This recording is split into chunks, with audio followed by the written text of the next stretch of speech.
This is Dr. Ted Hildebrandt in his Old Testament History, Literature, and Theology course, lecture number 19 on the book of Joshua, the walls of Jericho, the problems at Ai, and the treaty made with the Gibeonites, as well as the concept of war and cherem in the book of Joshua. Let's come to order. Let's kind of run through what we're working on for Thursday. I'll have a study guide ready tomorrow morning, first thing, and I'll email it to everybody. Is that all right? And then I'll also post it online. So it'll be up online, and also you should have it in your email. On the reading for next Thursday is 2 Samuel, which is largely 24 chapters. It's all about David. Do you guys know a lot of the stories of David? And these are the David and Bathsheba. These are the stories you probably grew up knowing about David.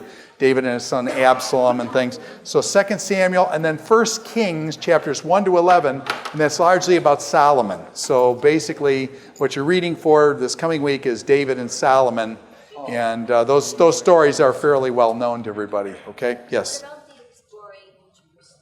Okay, the exploring Jerusalem, get lost in Jerusalem, we're going to be going over that next, okay? So just give me a second with that. There's some memory verses, Psalm 51. There's 1, 2, 3, 4 memory verses. These are create in me a pure heart, O God. They're basically, these verses are songs that many of you have sung, and they're very, very famous verses out of Psalm 51, David's psalm reflecting his sin with Bathsheba.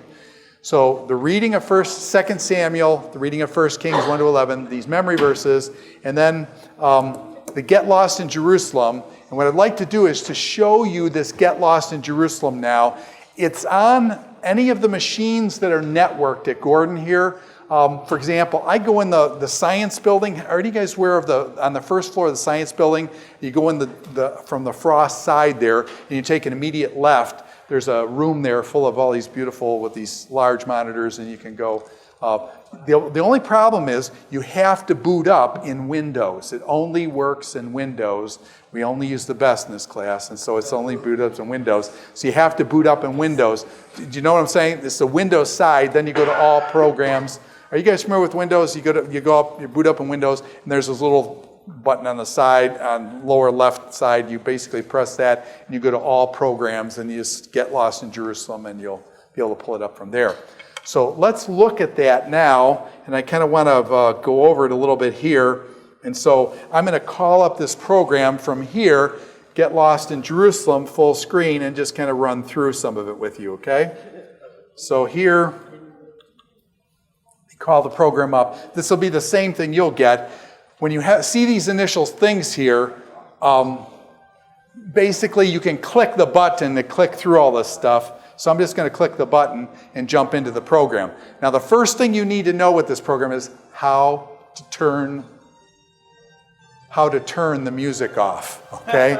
The day the music died, okay? And here's how you kill the music. Right here, you see that little music note button? You kill it, okay? So let's kill that, and bam, the music is gone. No more music. Okay, now what we're going to do here is go through this program. There's a gaming section. Actually, my son wrote the gaming section when he was 16 years old. I taught him how to program, and he did the games, and so there's a games here. But we're going to explore virtual Jerusalem, okay? So we're going to explore virtual Jerusalem. Now, before we jump in, there's 3 sites that I want you to know, okay? 3 sites. These are the important ones, okay? 3 sites. One is going to be what's called Area G. Area G is an archaeological excavation. Area G is an archaeological excavation. You're going to see a bunch of rocks, and you should know what those rocks mean, and I'll show you how you can find out what they mean. But that's Area G will be our first one. Hezekiah's Tunnel is the second one. And I want you to go through Hezekiah's Tunnel, okay? So Hezekiah's Tunnel, start on one side, go through it, and come out the other side, and then go back through it and stuff. So Hezekiah's Tunnel, you should be on the outside of it, walk in it, through it, out the other side, and then come back through Hezekiah's Tunnel. The other one that I would like you to look at is what's called Warren's Shaft. Okay, Warren's Shaft, and just read some stuff on Warren's Shaft, Hezekiah's Tunnel, and this Area G. So those are the 3 things I want you to look at. It'll take you, a half hour so you can look at this stuff. Now, yes, sir? I couldn't find Warren's Shaft. Okay, let's look for that, then we'll use Lauren Schaff. So I'm going to go in. How do you get into the program? Explore Virtual Jerusalem. It has all this other stuff, but we're just going to explore Virtual Jerusalem. So I'm going to click here, and then you can see there's a map or there's a list of sites. The list of sites will be able to tell exactly where we're getting here. So I'm going to go the list of sites. If you go to the map, let's see if this works. You see how this is a map of Jerusalem with all those red dots? If you roll over the red dot, it comes up and shows you kind of where it is. If you click, you go there. Now, I don't want to go there, so I'm going to go to the list of sites. Here's a list of sites, and they're listed alphabetically. You can see here it says area what? Area G. That's it right there, okay, under A, area G. Now, actually, I'm going to look for Warren Shaft, but let's just see here if we got Warren Shaft. I'm going to have to click over one. And there it is right at the top, Warren Shaft. Okay, there's a little arrow thing here over on the side, and so that's how you get back. Now, what I would like to do, you guys want to go to the Wailing Wall. Let's go to the Wailing Wall, and the Jews call it the Western Wall. And so here I click here, and we're now at this the Wailing Wall. I spin around a little bit, and here we are. Can you see, here is the Western Wall, and there's the Dome of the Rock in the Western Wall. And if you can look around then to see what's up here, because we're kind of overlooking it. If you look over here, there's oh yeah, there he is. Anyway, that woman's leg is fake. That's all Photoshop, and et cetera, et cetera. So anyways, these are the people we're with, and then looking down. Now, if you want to actually go down to the Western Wall, do you see that the cursor turns into an arrow? It turns into an arrow, and then you click, and now we're down here. I want to get closer, so I'm going to get an arrow that's closer, and now we're closer, and here's the Western Wall. This is called the Western Wall. By the way, the women, do you see, these are all men, and the women are on the other side of these screens. They worship in separate communities, okay? The women over there, the men over here, and you have to wear a kippah on your head when you go here. I always like taking women here, because you'll never get to see this. This program will show you something that women will not be able to see. Now, I want to get closer to the Western Wall. This is actually really close to it, and you can see that they tuck their prayers in the crevices of the rock. And by the way, you can send an email from America, and they will put it in here. Now, when they put your prayers in here, that means they go directly up. Do not pass gold, and it's right up. And so it's quick. This is really quick, direct to heaven, man. You put them in here, you only have to pay $15 or whatever it is. Okay, now I'm going to turn over here, and what I want to do is take you in. There's this little place on the side on the left here to go in there, and women are not allowed in there at all. And so the honest truth is, I didn't know whether I was allowed in there, and so my son and I went in here, and this is what this looks like. I wanted to see what's called Wilson's Arch. And Wilson's Arch is right here. Herod built that. Remember King Herod with Jesus? Herod rebuilt the temple. That's the arch that goes back to the time of Herod and Jesus. Herod didn't want to walk down in the valley and up. He was too lazy, so he wanted to build something straight across so he wouldn't have to walk down in the valley and up. And that Wilson's Arch was so that Herod could walk directly over to the temple. And you can see the Jewish folks here reading their books and rabbis, various things. You see this guy with his prayer shawl on and things. And just this is kind of what it looks like in at Wilson's Arch and things. And he kind of just doesn't fit in, does he? And anyways, that's my son. I put him out over here to scout because I wasn't sure whether I was allowed to take pictures in there. And so basically I'm snapping the pictures, and he's supposed to keep his eyes on these guys in case we have to make a fast getaway, because they'll bust your camera if they don't like you taking pictures, and I wasn't sure whether I was supposed to or not. Nobody messed with me, but he was over on the side kind of supposed to be keeping his eyes out and stuff, so I get the picture. So then we can go back out. We'll go back out, and then we're here back at the Wailing Wall. You can see here there's some guys with their prayer shawls coming up to the wall. And okay, so do you see how to get around in the program? Just kind of spin and look for these arrows. Now, by the way, if you don't know what you're looking at, what do? You come down here, and over on the far side there, or on right here, there's basically, if you click on this, do you see what it says? Text explaining the panorama. And so you click on this, and then all of a sudden there is an explanation then, the Western Wall. The Jews don't like it if you call it Wailing Wall. It should be called Western Wall, and it's the Western Wall of the temple, and it goes down. Now, if you don't want to read through this, then it has a button here where there's a speaker. And actually you can get this these are actual sounds from the site.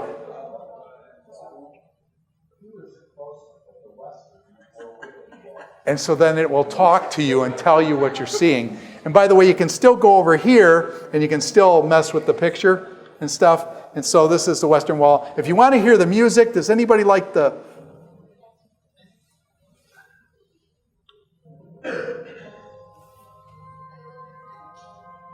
Does anybody recognize this? Is anybody Jewish? Anyways. All right, I give up. All right. Okay. That was the Jewish national anthem. Okay. Anyway, so, all right.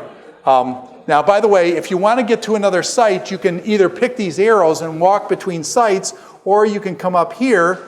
And by the way, over here, this is really important. This is the list of sites, and you go back, then you just click down here, and we're back to the list of sites. Do you see how this works? So you can kind of jump in wherever you want. Just look on the alphabet here, and then you can jump into the site, or if you roll over here, you can kind of see them on the side, and then when you click on them, actually jump into them, okay?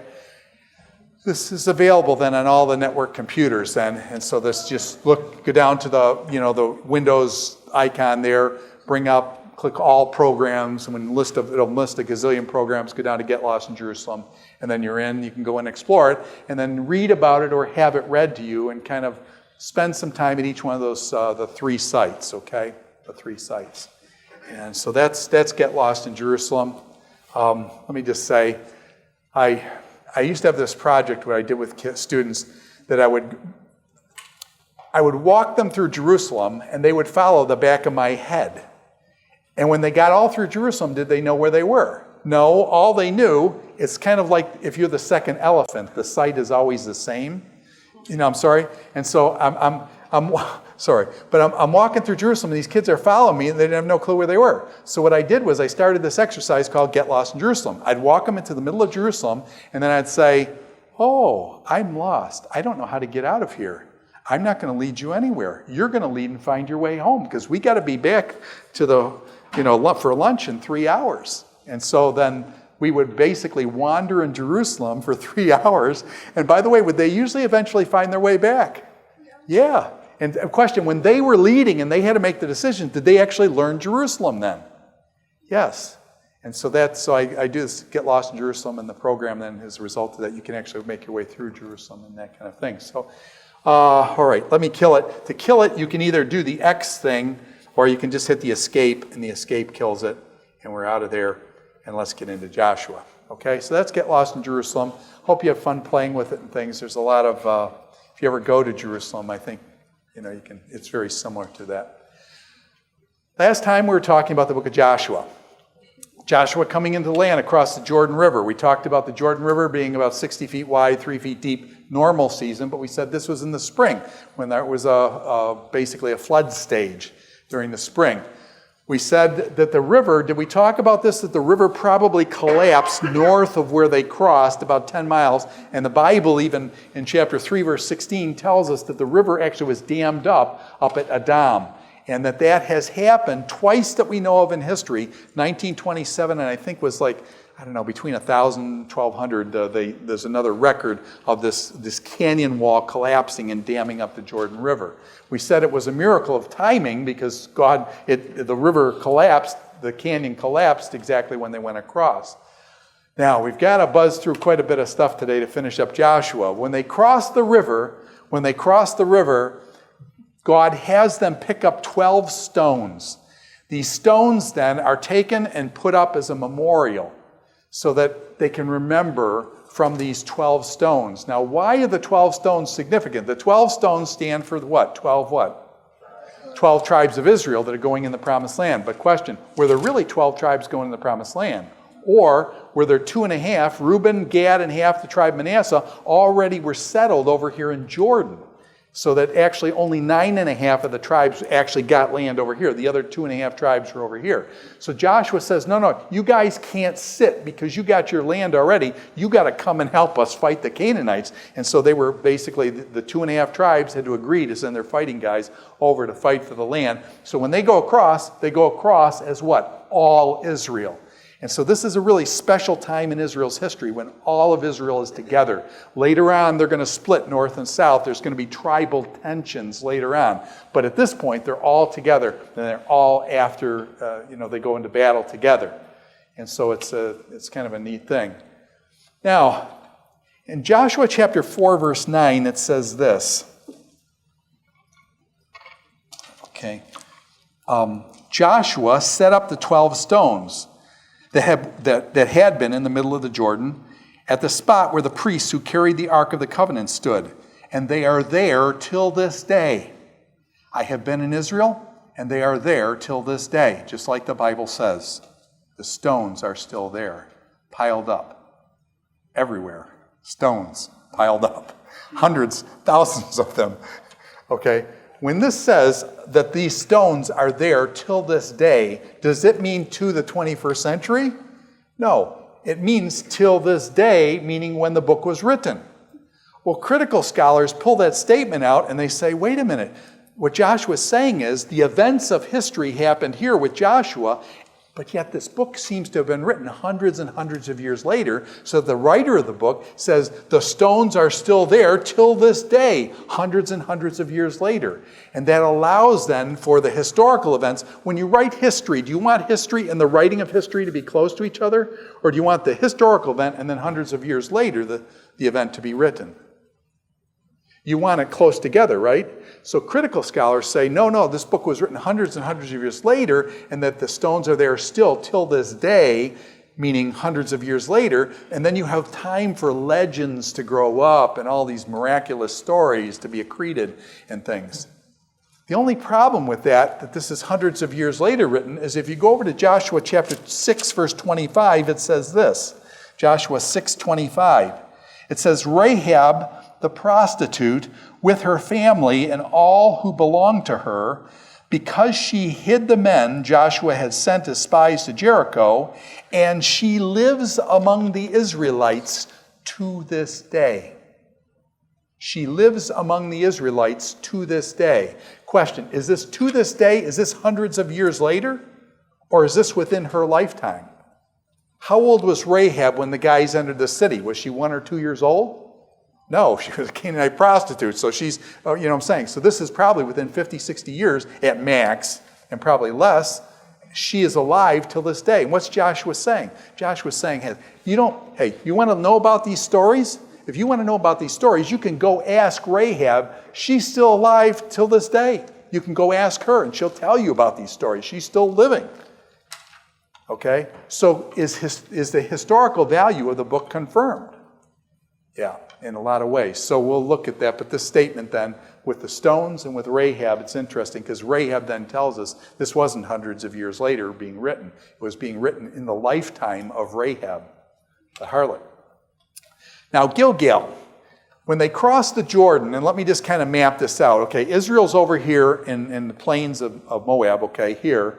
They're going to come down into the Rift Valley, and they're going to cross over the Jordan River. When they cross over the Jordan River, Jericho's right here. They're going to cross the Jordan River.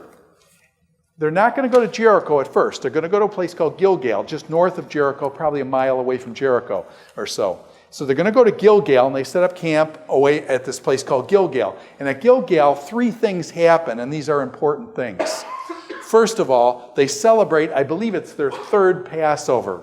They celebrate their 3rd Passover. They hadn't celebrated Passover when they were wandering in the wilderness for 40 years. They didn't celebrate every year the Passover. They celebrated when they came out of Egypt. There was one other time, and then now this is the 3rd time. But why is that important that when they cross the Jordan River, the first thing they do is celebrate Passover? Why is that important? What does that tell us? Pardon? They're remembering the Lord. Does it tell us what time of the year it is? Yeah, it's in the spring. It's Easter. It's at our Easter time. So they're crossing at Easter time. By the way, is that exactly when the river floods? And it mentioned the fact that the river was flooding during the flood stage during Passover. And is that also when they harvest their wheat and barley? This is the spring harvest of the wheat and barley, Passover time. So they cross over, the 3rd Passover celebrated there. That tells us then that this was in the spring that they crossed over. Let me skip the circumcision for a minute. The manna. the manna stopped. Once they got into the promised land, the manna, God says, no more manna. Manna was for the wilderness. You guys now are to eat the fruit of the land. You're supposed to eat the crops of the land. The wheat and barley harvest was going on, and the fruit was there. Basically, you eat from the product of the land now. No more special manna from heaven. The manna stopped. Now, the third one was circumcision. They'd been wandering in the wilderness for 40 years, and apparently they hadn't circumcised their males. Question, is that a problem? That's a problem. So God says, before you go into battle against Jericho, you have to circumcise all the males. Question, is that a problem? Now, question, have you really got a problem? You guys remember what happened at Shechem and things. They're going to be going into battle against the Canaanites. Would you want to have all your people circumcised just before you go into battle? No. Okay, that's a problem, okay? Nevertheless, did Israel do it because God commanded it? They did it. Did that make them very weak? That weakened them because they had to be circumcised just before they're going to the battle. I often thought, now this is just a kind of a Hildebrandt weirdity kind of thing, but God has them circumcised, and then they're commanded to walk around Jericho and be silent and stuff. And so you can see these guys all walking around Jericho. Remember, they walk around 7 days, and once each day and stuff. It's terrible, but my brain does go there. But anyway, so then, remember, then on the 7th day, they walk around Jericho how many times? 7 times in one day. By the way, you saw Jericho. Could you walk around that tell 7 times in one day? Yeah, you know what I'm saying? It's from here to Lane, approximately, as far as size, the length of it and stuff. Could you walk around that 7 times in one day? And then they yell, play the trumpets and stuff. The walls come down. They go in and take the city. Okay, so this is what happened at Gilgal. Is Gilgal going to be a holy site then? Is Gilgal a special site for Israel? Yes. And Samuel is going to later on offer up sacrifices, as is Saul, unfortunately for Saul. So remember, Saul offered sacrifices that he shouldn't have offered. That was at Gilgal. It was a special, it's considered a holy site down by Jericho. So there's 3 things at Gilgal, before they actually invoke on the taking of the land and the attacking of Jericho. God sets them aside at Gilgal, and they kind of get their bearings straight. Now, what happened? The walls of Jericho come a-tumbling down. They walk around Jericho 7 times. They yell, the trumpets are blown, and the walls fall down. In the 1930s, there was a guy named John Garstang who went over, and he was an excavator of Jericho, excavated for many, many seasons there. And he found the late bronze walls. Yes, he found the walls of Jericho fallen outward, just like the Bible says. And when I grew up in Sunday school class, they quoted Garstang, the major excavator of the archaeology of Jericho, and they told us that, look at that, Garstang found the walls of Jericho fallen out, just like the Bible says. Archaeology proves the Bible. Archaeology proves the Bible. Garstang found the walls fallen outward. Well, all of a sudden, in the 1960s and 70s, there was a woman named Kathleen Kenyon. Kathleen Kenyon, actually they call her Dame Kenyon. She's British. British, they're always a little smarter than everybody else. And so they call her Dame Kenyon. And she excavated at Jericho for many, many seasons. Actually, for 20 years, she excavated there. She is the chief excavator of Jericho. Many books digging up Jericho, etc., that she wrote. And she discovered that what Garstang called his late bronze walls, which would have been in the time of Joshua, she determined that those walls were misdated by Garstang, and he missed it by 800 years. And so instead of those walls being there when Joshua went through, those walls would have been back in the time of Abraham, Isaac, and Jacob. By the way, is that a little bit different? And so that the walls were misdated, and that during the time of Joshua, she concluded there were no walls around Jericho.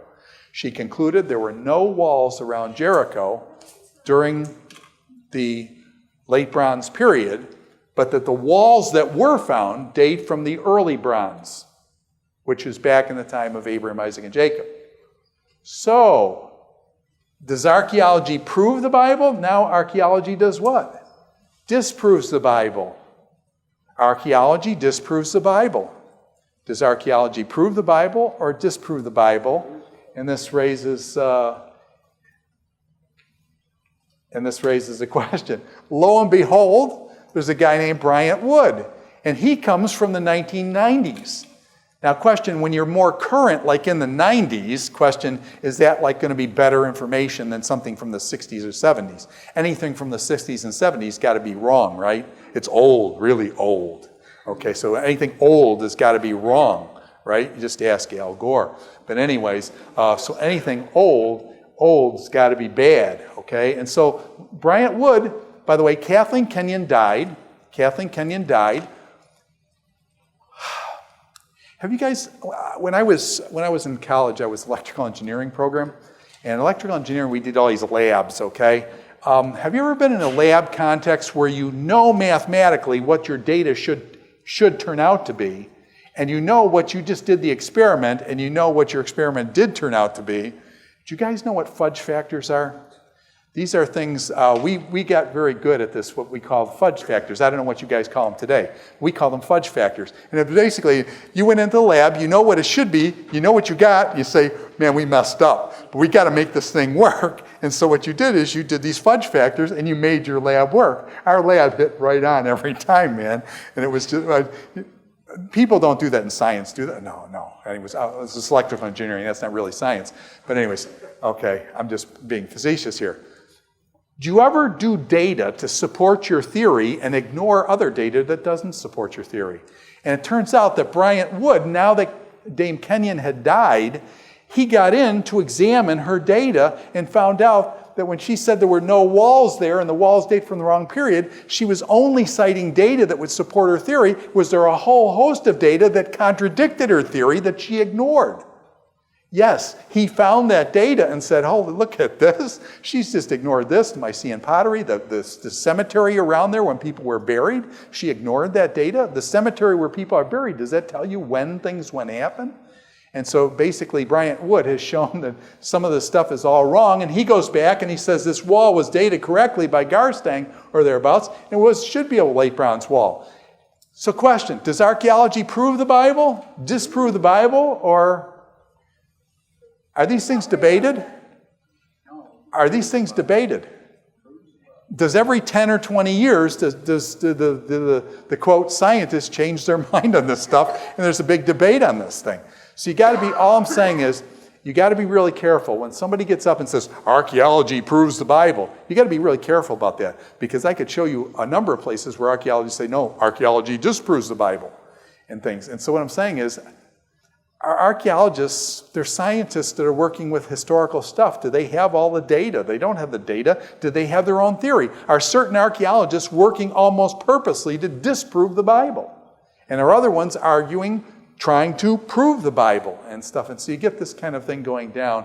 And so all I'm saying is be careful. Be careful. Archaeology is an art and a science. And so you got to be careful about the data. If you want good archaeology, what do? You take Dr. Wilson's course on archaeology, and he will tell you the truth. Okay? So Dr. Wilson teaches that here, archaeology and things. Now, does the archaeology give us truth then? And all I'm doing is putting a question mark by that. You got to be careful about putting too much weight on archaeology. Archaeology changes over the periods. We get more and more data. We learn to interpret things differently over a period of time. They have become much more scientific. Carbon-14 dating has become much, much more accurate than it was 20 years ago. Here's one that happened, I believe it was in the 90s, and I think this is a really cool, neat one. In Israel, they have this place called Mount Ebal, and some people call it Mount Hebald, but I don't like that. So it's called Ebal, Mount Ebal and Mount Gerizim. These are two mountains, and the Jews, when they went in with Joshua, the curses were on Mount Ebal, and the blessings were on Mount Gerizim. Between Mount Ebal and Mount Gerizim, there's a valley, and in that valley is where Shechem is. Does anybody remember Shechem? It's where the woman at the well, does anybody remember Jesus at the woman at the well? That was at Shechem. So between Mount Ebal and Mount Gerizim, there's this place called Shechem where the patriarchs went to and Jesus went to later on. I was at Shechem. Last time I was at Shechem, I was taking pictures. Now what's the problem when I take pictures? Do I take pictures in 3 dimensions? 360 degrees. Normally people go up and there's a stone monument there and they take a picture of stone monument. But because I'm trying to do panoramas, do I do 360? So I took a picture of the stone thing there, and then I took pictures around. But while I was taking pictures around, I took a picture of this woods over here.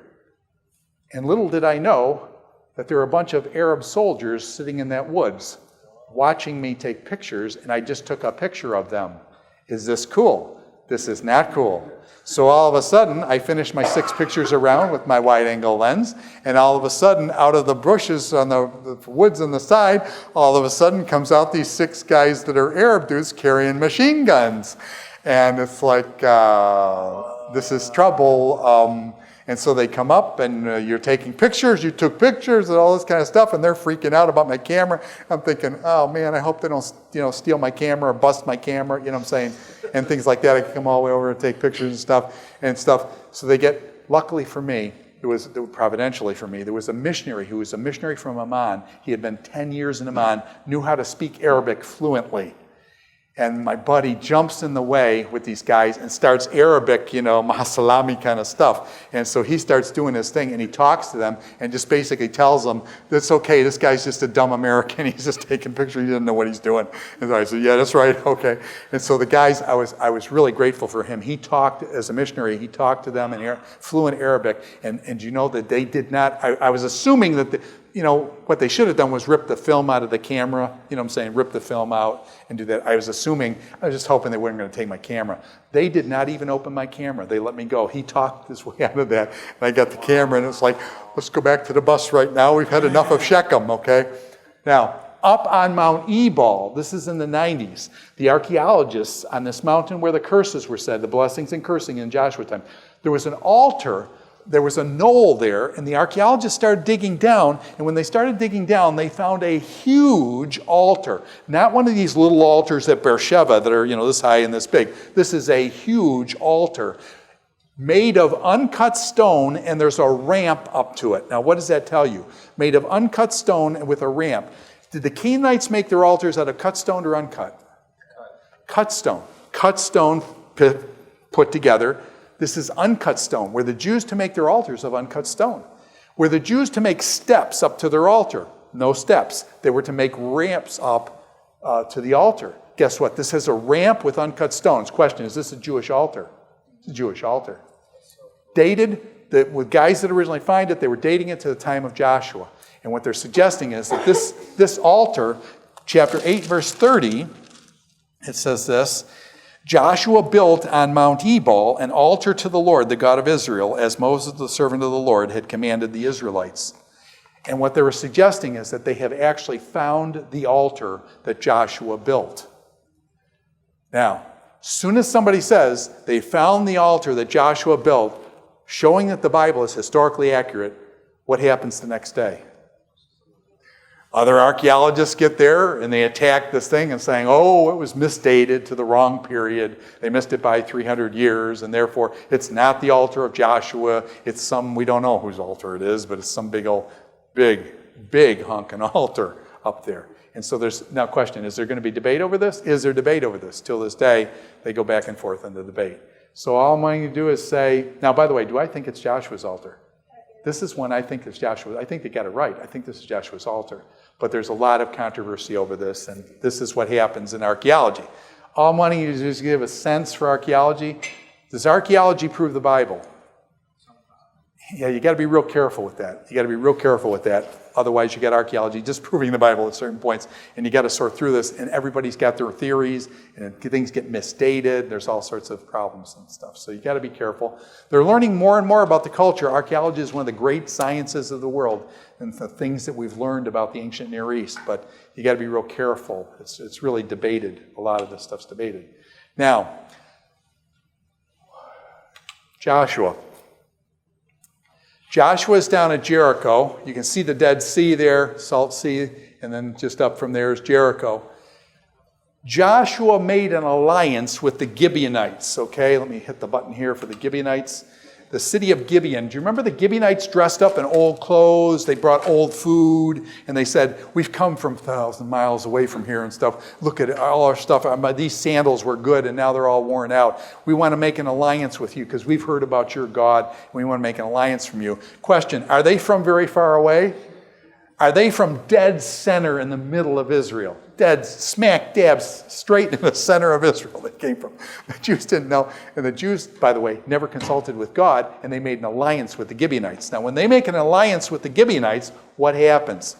Jerusalem, Hebron, Lachish, some other cities of the south, 5 cities gather together, and they say, we're going to attack the Gibeonites because they made an alliance with Israel. So these 5 southern cities gather together, and they come up then to attack Gibeon. Gibeon screams out to Joshua, sends guys down to Joshua saying, Joshua, come and help us. And Joshua is going to march his troops all night, and this is where the sun is going to stand still. Do you remember that? This is where it happens. This is the context for that sun standing still. The 5 southern cities coming up against Gibeon, Joshua marching all night.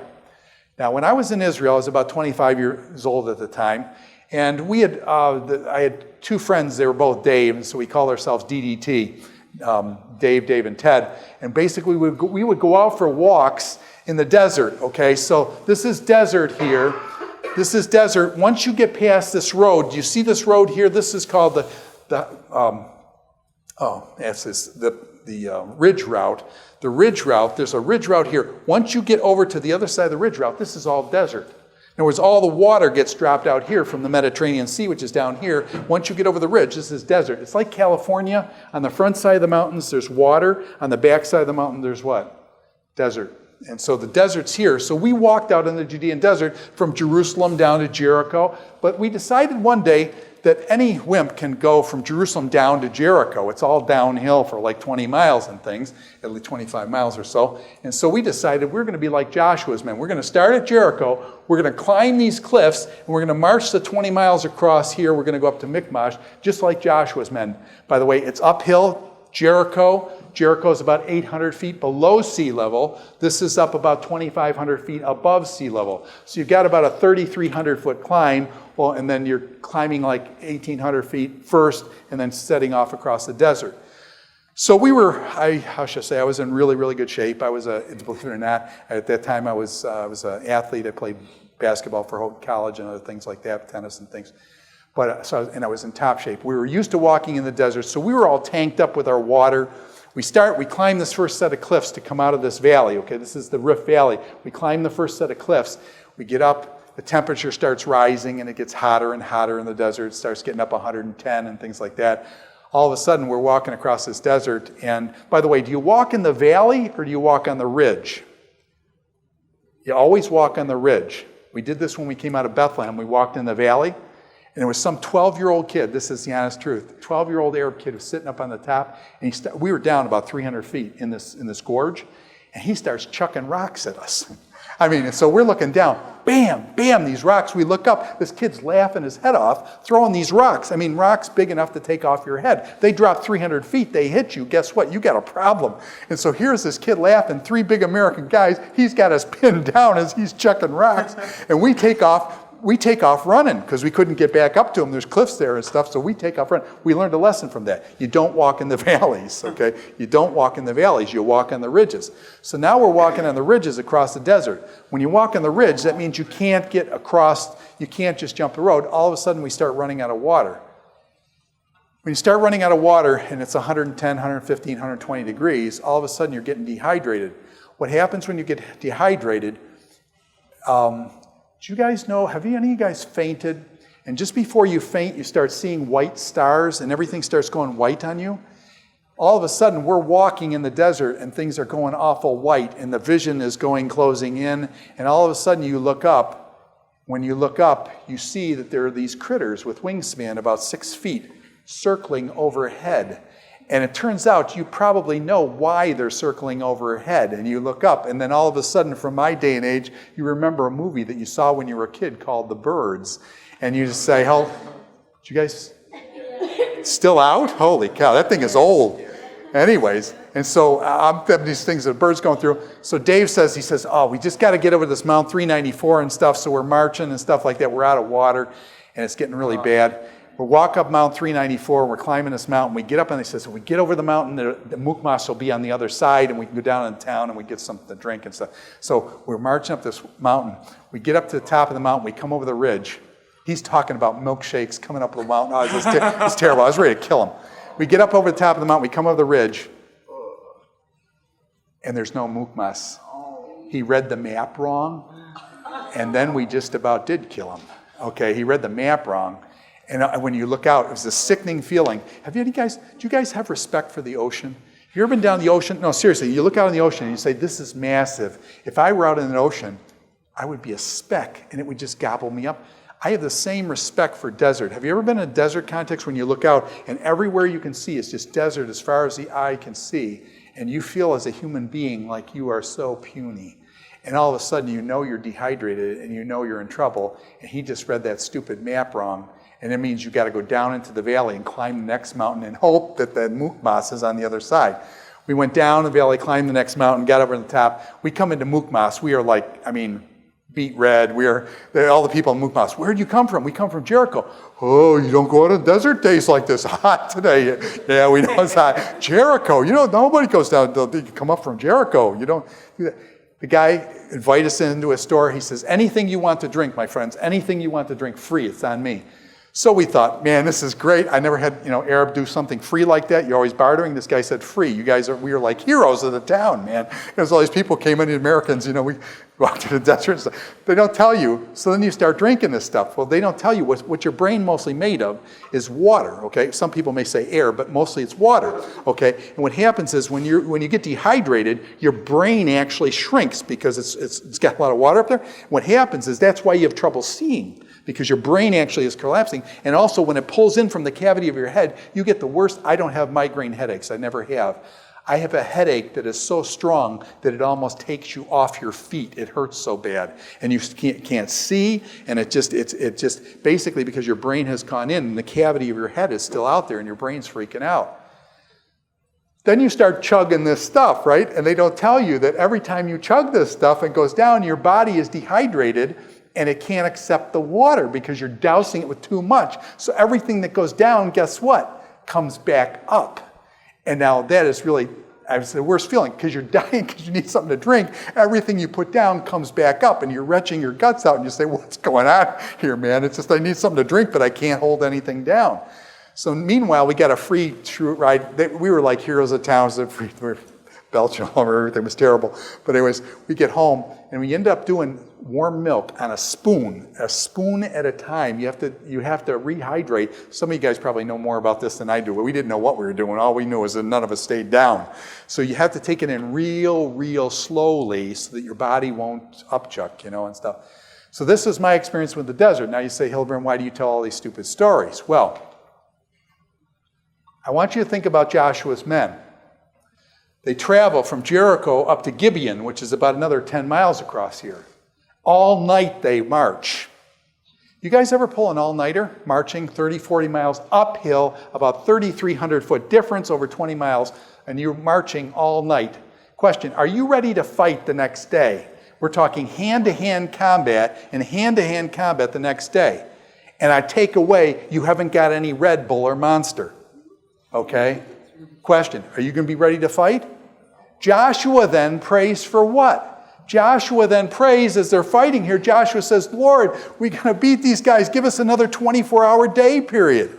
Have any of you tried pulling 2 24 hours like that? Okay, now I want to ask you about the sun standing still. That's where we're going. They march all night, and then Joshua asks for another 24 hours. Does that seem like it makes sense? Or does that raise big questions to me? Are there other ways to look at that 24-hour day lengthening thing? And I'm saying it, I'm not sure that it fits the context. If I were Joshua, I'd be asking for a shorter day because we just marched 30 miles. By the way, you march at night in the desert, what's the problem? Do you go out in the desert at night like that? And the answer is no. They tell you, by the way, you learn pretty soon, do you listen to the traditions? When they tell you you don't walk in the valley, do you walk in the valley? Well, we ignored that and we just got our heads knocked off. They told us you don't go out there at night because what happens at night, you can't judge things well, and people have walked off cliffs. And next day they find them dead in these canyons, okay? You don't walk at night.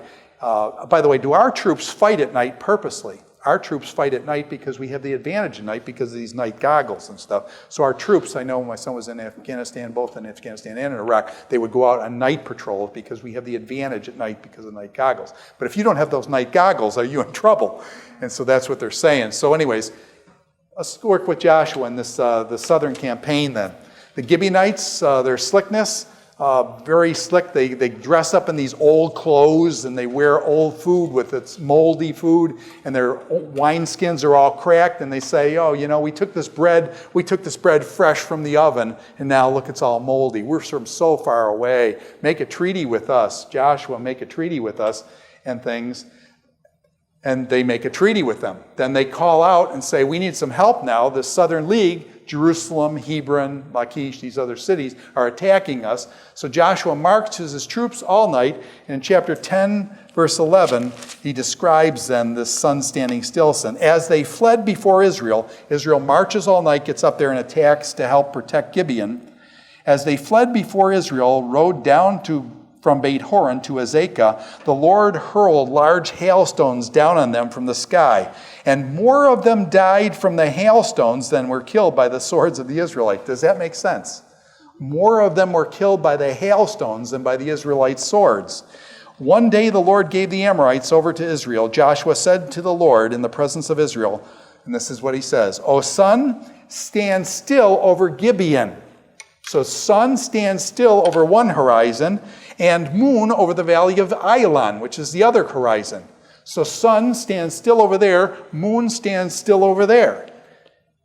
So the sun stood still and the moon stopped till the nation avenged itself on its enemies, as it is written in the book of Jasher.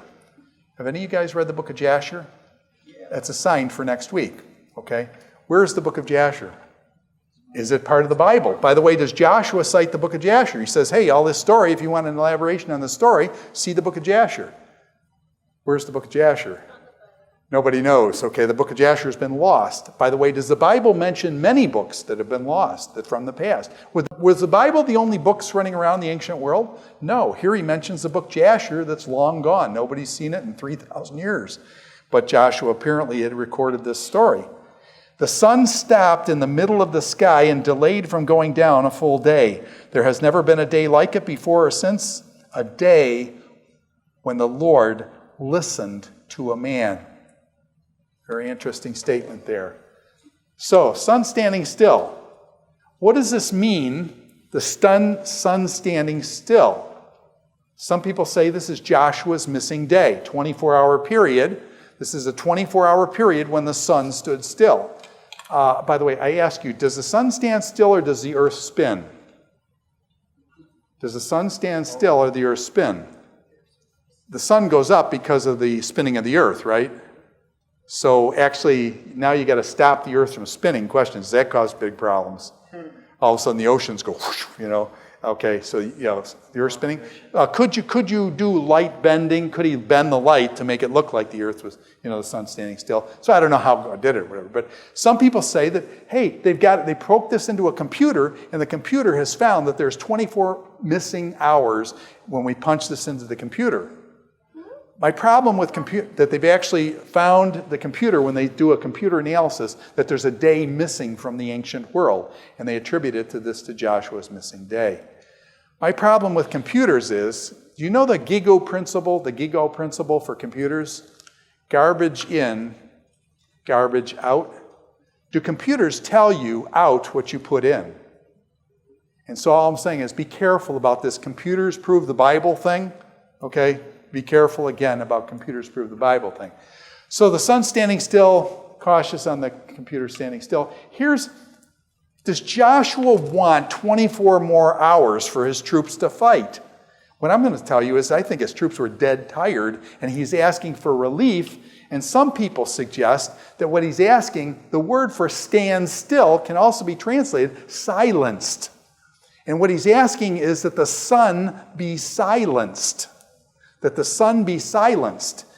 That is, his troops are getting beat on by the sun. The sun is intense over there, and the sun is beating down. He says, Lord, silence the sun. By the way, do the clouds come in with the hailstones? Do the clouds silence the sun? And so some people think that what this is calling for is a silencing of the sun. The hailstones with the clouds come in, do silence the heat of the sun. The hailstones take these Canaanites out, and things cool down. That this is what Joshua asked for.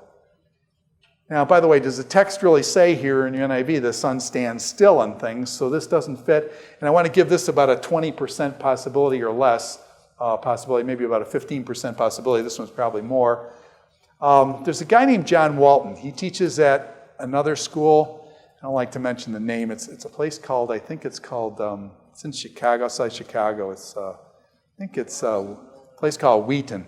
Anyways, and John Walton teaches there. And Walton is a crazy man. That's why I kind of like him so much. And he comes up with the most interesting, fascinating, well-researched ideas that are creative and not, I don't know. He's an incredible scholar. And I like him because of his creativity and all sorts of other things. But anyways, John Walton was examining Babylonian omen texts. This is no joke. Babylonian omen texts. Now, what are Babylonian omen texts? Omens are like you put a curse on somebody or something like that. And omens are bad omens. Do you guys ever hear of bad omens, good omens? Yeah. Actually, you guys are around Salem, so you probably know about this stuff. Bad omens and good omens. And what he's suggesting is that what's going on with Joshua is that Joshua says, God put the sun over here on one horizon, the moon on another, that the Canaanites would see that and realize this is a bad omen. This is a very bad day to fight. And the Canaanites would freak out because the sun and moon position, they would read that as that the gods have spoken against us and that we are fried, man, because the gods are saying there's a bad omen against us based on these omen texts.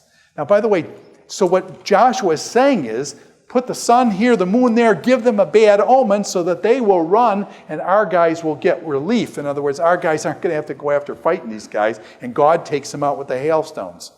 Now, by the way, does this make sense?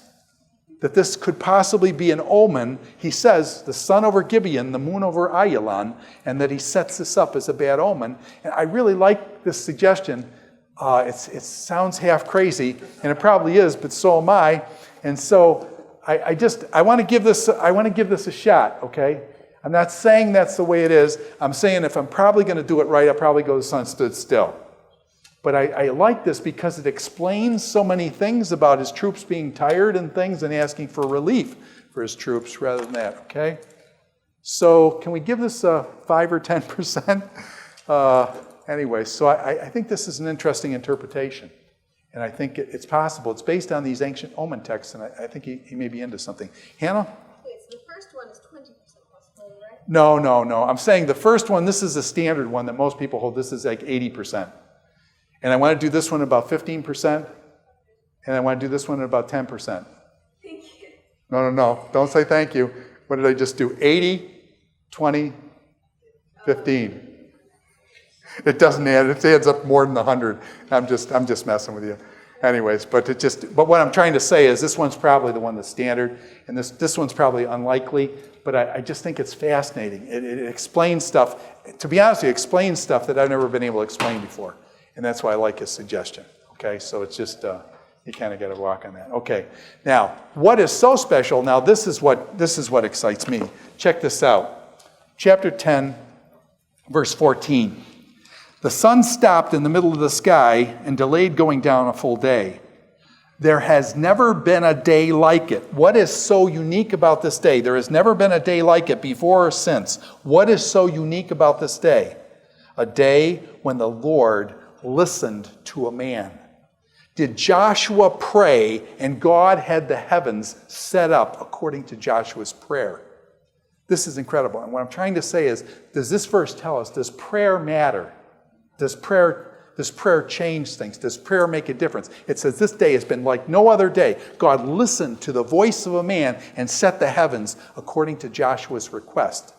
Question, we're coming up to the day of prayer. Does prayer matter? Yeah.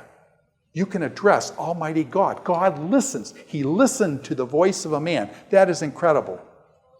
Like I said, I've got 4 kids. My kids don't listen to me. God listens to me. That's incredible. So anyway, it's just something to think about. This is a big passage. So now what about the book of Jasher? Just raising this from 10:13, the book of Jasher, I'm just trying to say there were other books in the ancient world that were running around, other historical records. Joshua cites the book of Jasher, apparently on the sun standing still thing, and says, hey, go over and see the footnote here.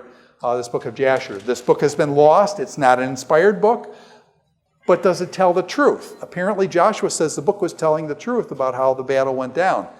But are all books that tell the truth inspired by God? Are all books that tell the truth inspired by God? Not necessarily. And so Joshua just cites this book, and I just think it's interesting. Now, the northern campaign. We saw the southern campaign, and now there's going to be a northern. They defeated the 5 southern kings, and now they're going to go up north, and they're going to run into this guy, Jabin, king of Hatzor. Jabin, king of Hatzor, and they're going to defeat this Jabin. Now, you're going to see a couple Jabins. There's like Jabin 1, Jabin 2, Jabin 3, Jabin 4. There's probably 20 Jabins in a row up at Hatzor. And in the book of Judges, you're going to see another Jabin, king of Hatzor.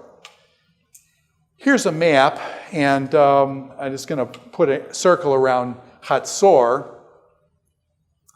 By the way, what's this? Sea of Galilee.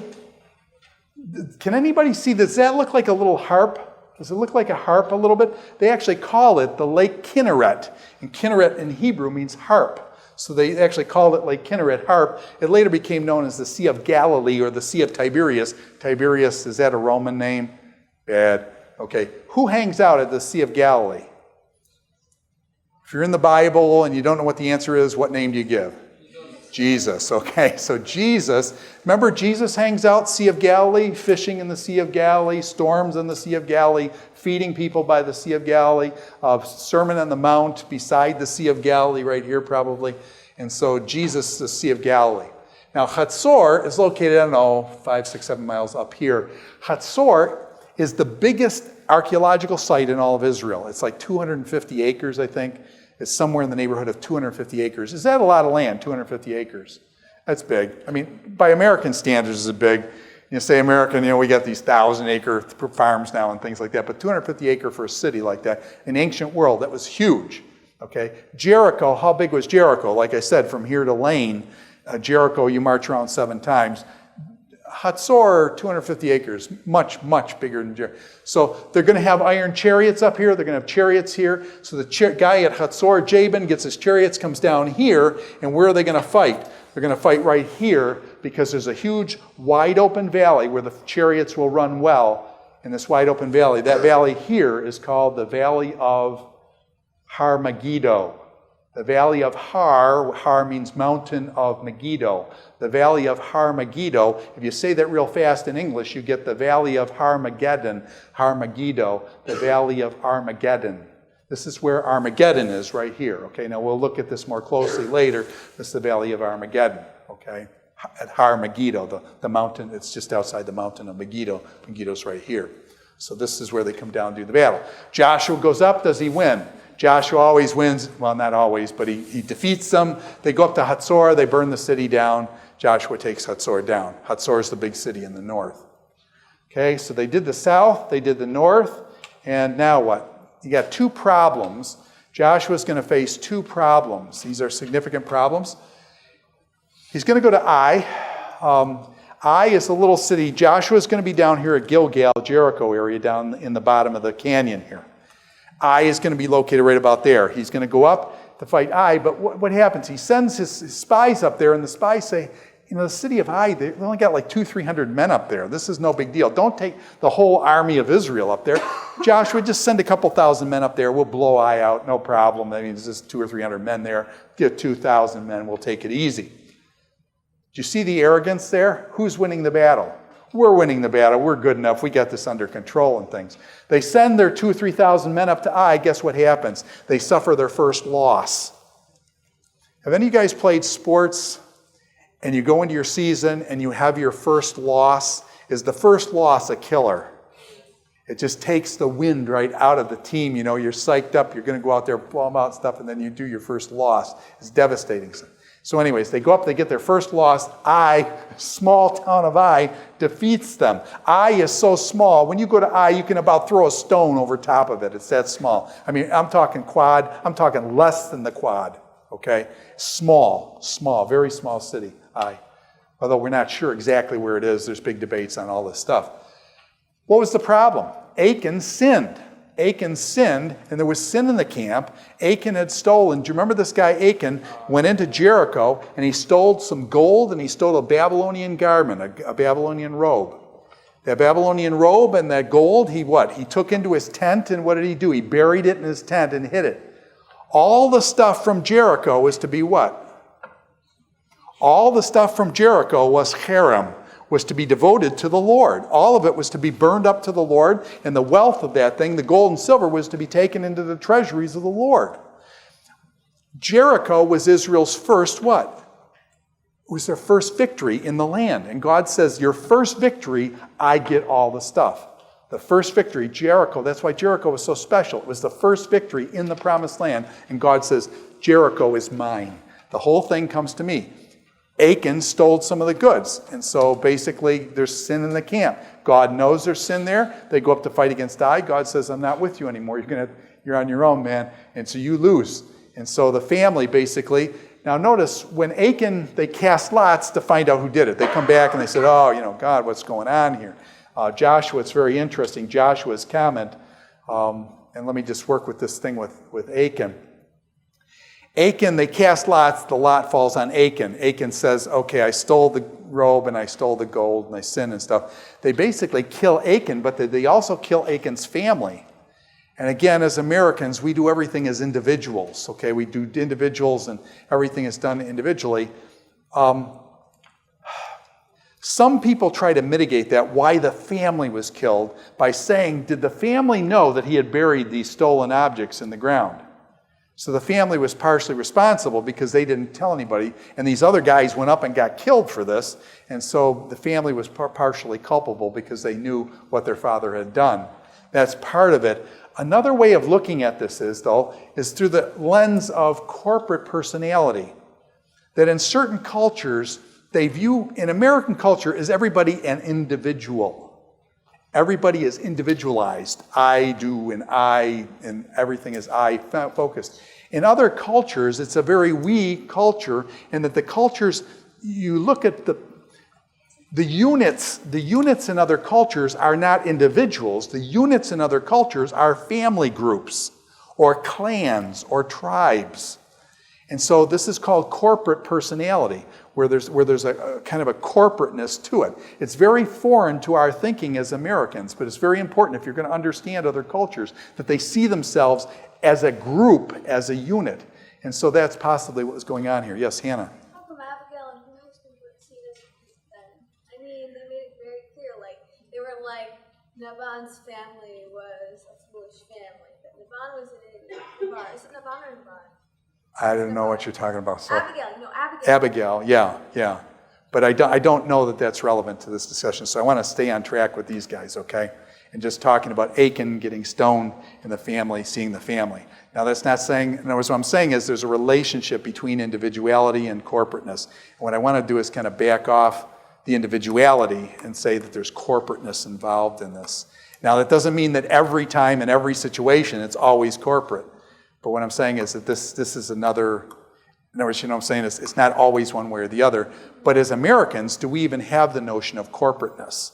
And that's what I'm trying to work with in terms of, although as Americans, do we have the notion of corporateness? Did the Americans fight the Germans in World War II?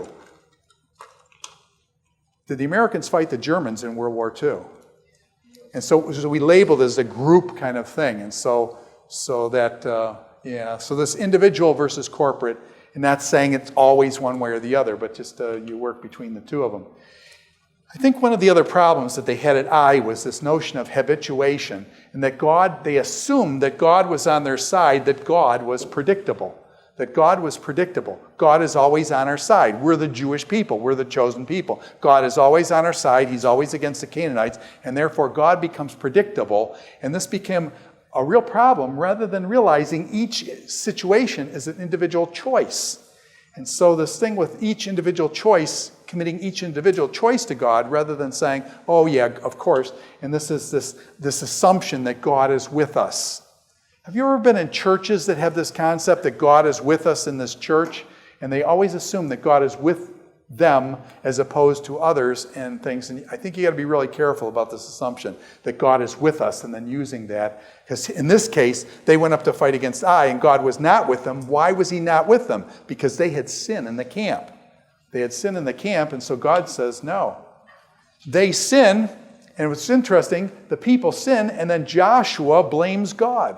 Joshua says, oh God, why did we ever come across the Jordan River? I wish we hadn't come across the Jordan River. Who does that sound like, by the way?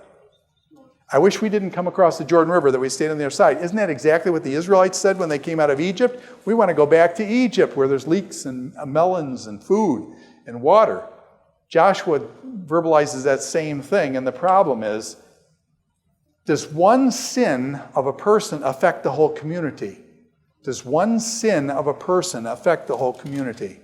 Have you ever seen that happen? Let me use an illustration of a pastor.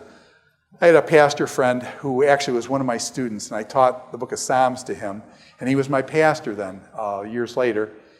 Really great guy and things. He had 5 kids, and anyways, he got in a compromising situation and basically committed immorality with someone in the church, okay? Is that a problem? Okay, so now he is caught with this other woman. He's got 5 kids and a wife and things. Question, did that affect the whole church? Did that affect the whole church? And so what I'm saying is, does sin affect corporately? Here Achan did this sin and it affected corporately. The sin of one person affects others. And so this Achan sin thing, you've got to be aware of that how should I say, we are not just individual marbles going through life. We're connected to one another, and the sin of one person affects, did the sins of your parents affect you? Did your sins affect your parents? Sure. And, so that just this relationship back and forth between the individual and the community, and we still get that even today. Now, Gibeonite deception. Here's a second situation that they had was a problem. Ai was one of his big problems. Second one was this problem of the situation at Gibeon. Gibeon had this ruse that they came from really far away. Okay, they wore old clothes, they wore sandals that were worn out, all their food was like moldy. They came in Israel, then they said, we want to make a treaty with you guys. Israel thought they were from very far away when they were actually from what? Dead center in the middle of Israel. They were in dead center Israel. And so this is what I get out of this. Be careful about no-brainers. In other words, you don't have to ask God because the answer is so obvious that you don't have to ask God. And in chapter 9, verse 14, here's what it says. It's an interesting comment. The men of Israel sampled their provisions, but did not inquire of the Lord.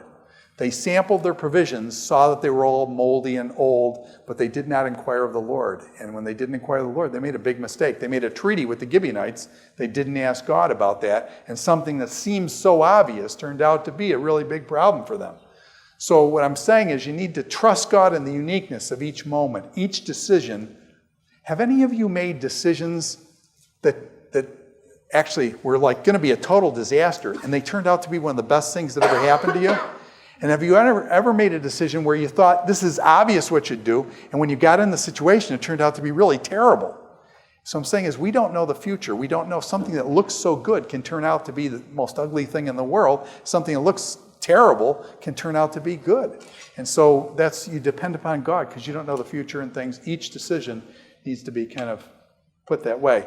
The Gibeonites, they made a treaty with Israel. Israel made them woodcutters and water carriers.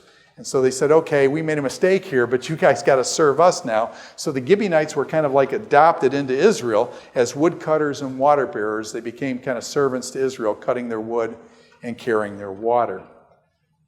Now, we got about 12 minutes left, and we got to do this land division thing. Let's just hit this quickly.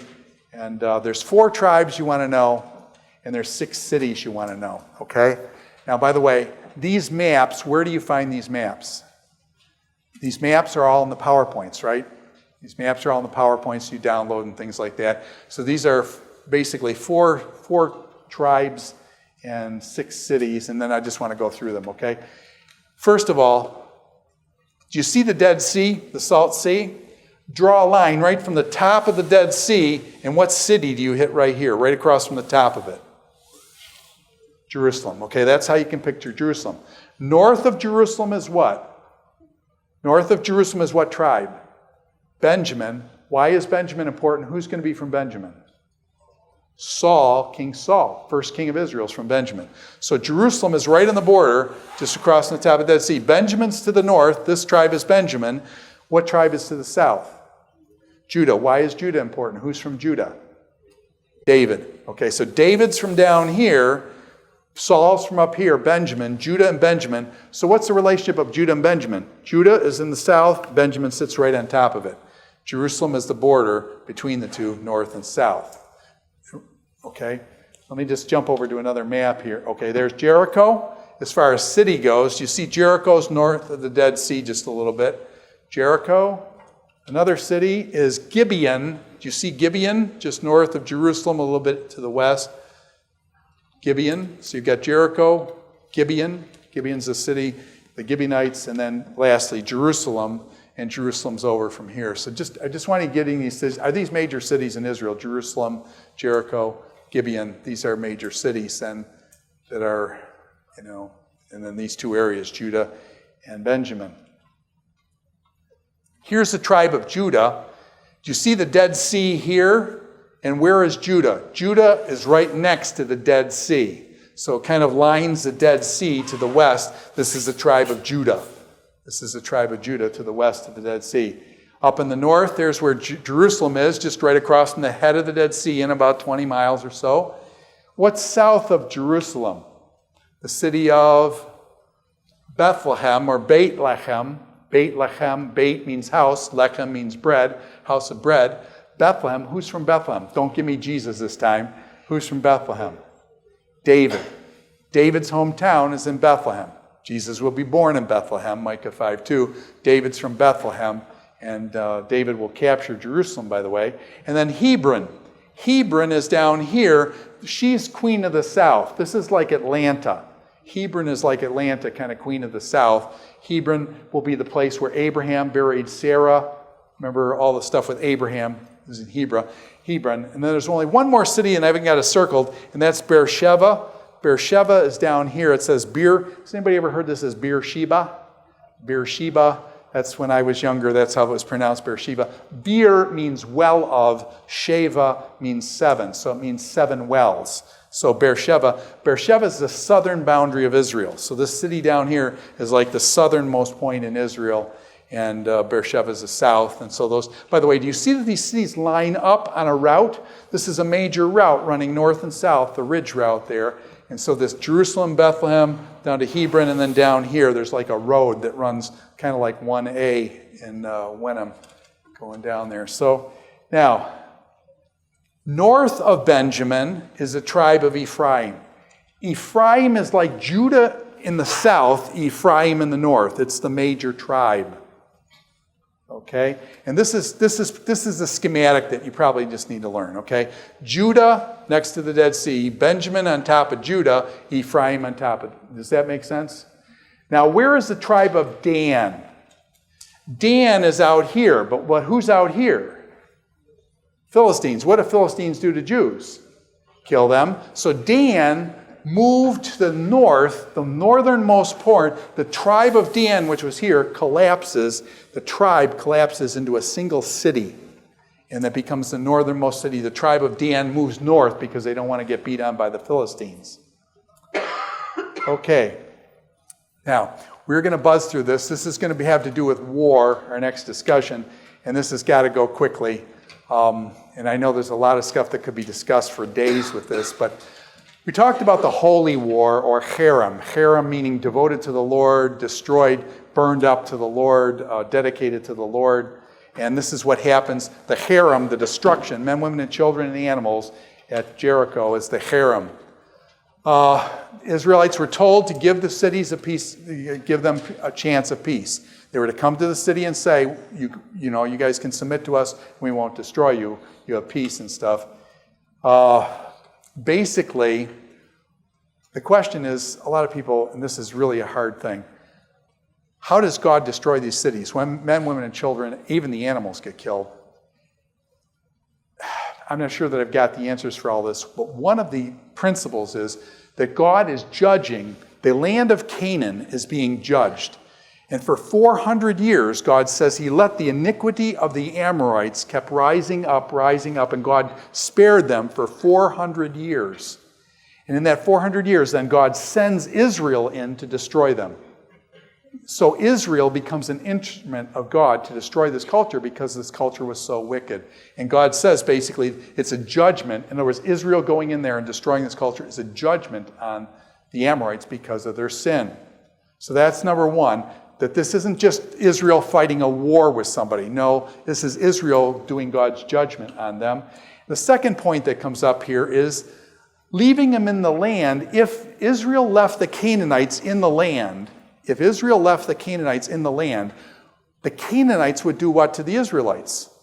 They would get them to worship their pagan gods. That's actually what happened. Israel didn't destroy them all in the land, and some of those Canaanite peoples then taught them their idolatry, and Israel would later be judged. So God says, wipe them out because I don't want them contaminating you guys and teaching you idolatry. Israel did not do that, and so this is the problem. So this is the second kind of reason for total extermination, so that none of them would teach about their gods and stuff. By the way, ultimately it comes down to this. Who has the prerogative of life and death? Who has the prerogative of life and death? I walk out this thing and fall dead in the front of the library or whatever like that. Is it God's, what I'm saying is God has the right for life and for death. And you just got to admit it at a certain point. You just got to kind of back off. We humans don't have that call and stuff. This harem was rarely practiced, okay? It was practiced at Jericho, Ai, and Hatzor, maybe one or two other places and stuff, but it was rarely practiced in Israel. And so you got to be careful. Some people think, the harem was practiced. Israel haremed everything and destroyed everything. No, actually, it was only 3 places, really. And so you got to be careful about, magnifying this too much. Now, I want to hit next, war, what is it good for? And I want to talk about, did you ever think about war, and is war ever legitimate? Is war ever legitimate? What would you be willing to die for? And then another question, what would you be willing to kill for? Would you actually kill somebody? On what basis would you kill somebody? And how do you feel about war and things? And can academics decide these questions? Usually in academic settings, are they people that approve of war or disapprove and do peace? Peace. Academics, usually capitalists or socialists? Academics, okay? University where I went to, mostly socialists and stuff. So that's what you get in the academy. What I'm saying is that I think these things are very complicated. View of war, let me just hit these quickly. Jesus said what? The non-resistance, what is the non-resistance position? The non-resistance position says basically this. You go into the army as a medic or chaplain. I won't pick up a gun to hurt somebody, but I will go in as a medic or chaplain to heal someone. Okay, so they go in as medics and chaplain. Based on this statement, Jesus said, turn the other cheek. Someone slaps you on one cheek, turn the other. Peter picked up the sword. And what happened? And lopped off that guy's ear. What did Jesus? Did Jesus rebuke Peter for taking off that guy's ear? And by the way, what did Jesus do to the guy's ear? He put it back on. Jesus said you're to do what? Hate your enemies or love your enemies? Very interesting statements there. Love your neighbor. If you love your neighbor as yourself, are you going to be killing your neighbor? So how do you work with this? So these are verses that support this kind of thing. Separation of the church and state. Jesus said, if my kingdom were of this world, my servants would fight. What is the implication of this statement? My kingdom, is it of this world?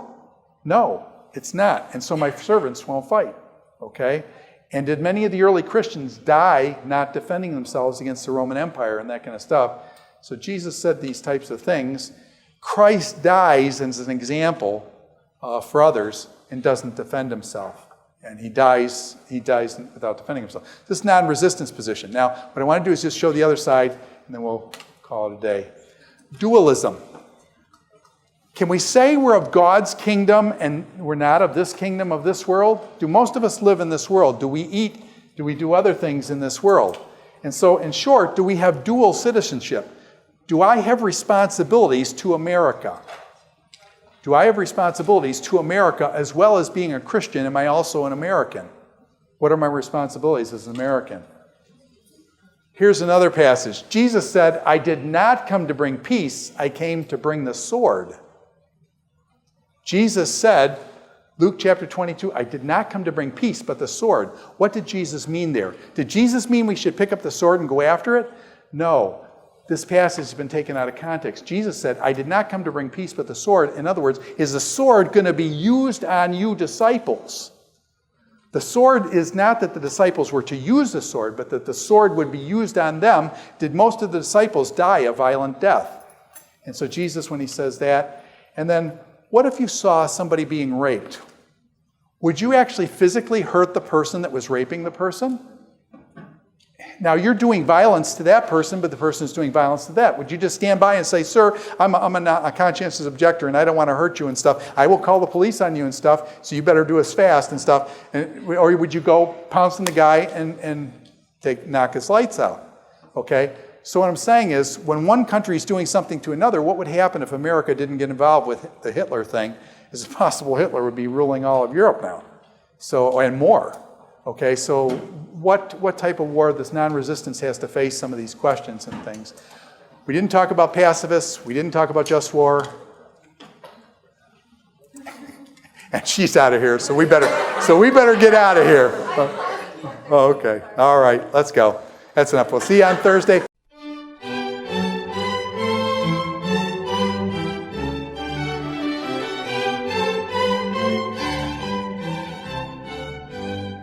This is Dr. Ted Hildebrandt in his Old Testament History, Literature, and Theology course, lecture number 19 on the book of Joshua, the walls of Jericho, the problems at Ai, and the treaty made with the Gibeonites, as well as the concept of war and cherem in the book of Joshua.